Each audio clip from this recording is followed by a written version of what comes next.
Hello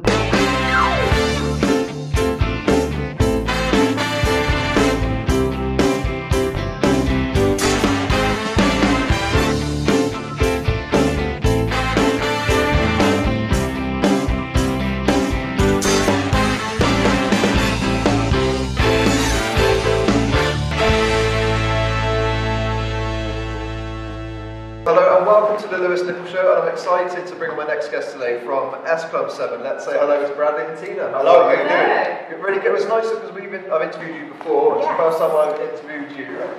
So welcome to Cheltenham.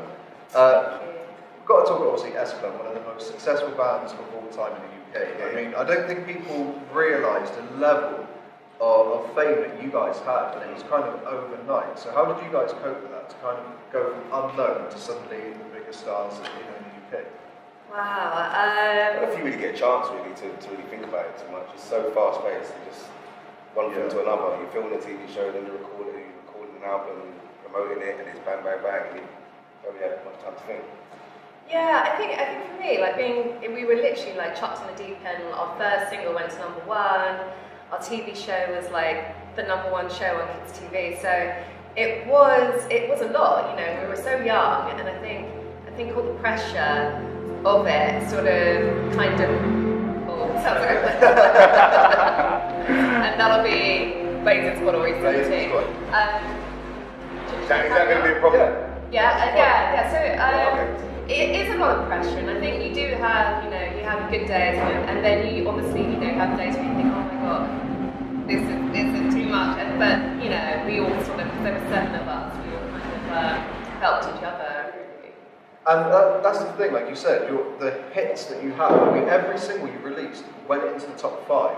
Now that's actually, I'm assuming you knew that. But that's incredible. Like, I mean, just like who else does that? Like that's just massive. Yeah. You know, when you think back to finding out the first time that you were #1, can you remember that feeling? Because I do. Do you remember? We was on a bus. We were in the back of the van. Yeah. It sounds really like a minibus. We weren't being kidnapped. No.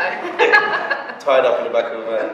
No, we was in like a minibus, like doing promo and stuff. Yeah, but it was like it was small. It wasn't like a big posh tour bus or anything. And we all had coffees, and we all because we were doing this radio tour, and we were just, I remember, because we felt every bump in this van, so we'd be spilling coffee everywhere, and we're like, thank God it's radio.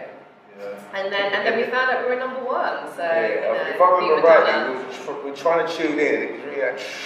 Yeah. And then we finally heard it. Just hearing your song on the radio for the first time was an amazing feeling. I don't want to like make this sound old, but like back then, I mean, you had to physically go out and buy a song. It's not like now when you get streams, and I mean, it's kind of easy to get hit now. But back then, it really wasn't. So to have that level of success with the #1s and the amount of hits, I mean, that's testament to you guys, really. Oh, thank you. I don't know what it's like today, but it definitely, looking back, it definitely feels a lot more special, you know, because you had to physically go somewhere to go and get to buy that album, to leave your house, walk through the, you know, get on the bus or whatever. Remember those? Cassette tapes.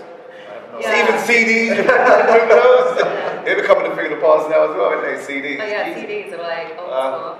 Obviously, this with S Club 7, I believe it's Simon Fuller put you guys together. So you must have had an inkling, I'd imagine, that you're going to be big, because he's behind the reason behind the Spice Girls. Yeah. So he's got that track record. So when you found out he was behind this and it was S Club put together, did you have an idea this was going to be big? I must admit, as soon as I knew it was him, I was like, oh my god, we're all going to have an island each. Like, I really thought. Maybe I slightly overshot it, but yeah. I was like, wow, it's him. He's like, I knew exactly who he was, because obviously Spice Girls was everywhere. You know, his name was very, very much known.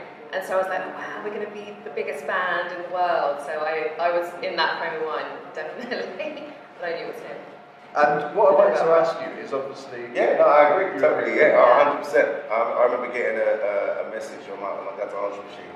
That's how I got in for a friend of my dad's. She was a singer. She met Simon Fuller. So she was like, hi Steve, I met Simon Fuller, the ex-Spice Girl manager. And I told him about Bradley and he wanted to come to an audition. So I was in from that, yeah. He said it was, I don't know, someone else's Kajagoogoo's manager, I might not be excited. Not saying that, there you go. Nothing against Kajagoogoo was the first thing that come to my head. I think Timmy Mallet's more appropriate. You know what I'm saying? Yeah, or Mr. Bloggy's manager. But then again, wasn't that Simon Cowell? It was. Done that bit out. Oh yeah, he did. Yeah, you don't upset Cal. Yeah, I don't upset Cal now. Yeah, I might need some work after this. What I did want to ask you guys, obviously, you were on the big high. I mean, everything you did was just a chart hit, the amount of success. So why did the band split? Because just after a few years, you're on the high, and then the band split, which I know some people it wasn't a surprise because the press at the time were reporting various things, but it was also a huge surprise. So what was the reason behind the split?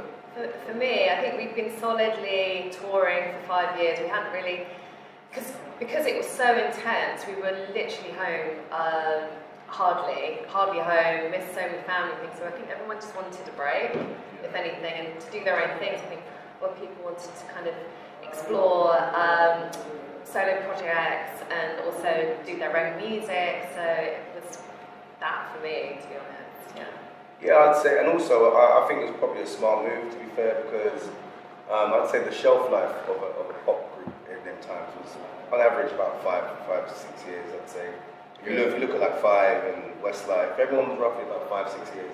But I think it's such an intense, extreme bubble. I think not many people can go longer than 5 years. Oh, totally. Because you're just knackered. You're literally burnt out. We were flying all around the world. I remember. And people were sick of pop bands as well at that point. They were like, so many pop groups, so many manufactured pop groups. People were like, we want something else. That's why when the pop era kind of disappeared, music was kind of in limbo for us. Like no one really knew what was kind of the big thing. You had like dance music. You didn't really have many bands. It kind of, it was a bit like what is happening in music today for about 2-3 years, and then came along. I feel. And now we all miss pop again, I think. Yeah, totally. That's what we're still in. Yeah, that's why they're like, come on, Tina, come on. But I think now I miss pop more than ever. Yeah. Because I used to love all the rock bands and stuff, and like love their music. And now I'm just like, I miss pop. You think the big reunion when that happened years ago, the nostalgia became huge, and the bands became huge again. So I feel there's room for that again now.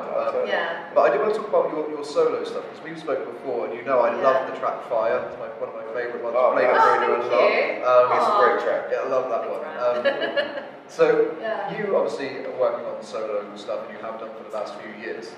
Yeah. I've sort of been doing it all by myself with kind of sort of independent labels. So it's been really fun, and it's been nice to sort of have control, because obviously S Club is a very big team around us, and it's and obviously it works, and it's a lot of sort of people involved. So it's nice just having your ideas, getting the light of day, and having freedom and your own creativity. So I've really had fun with that. So.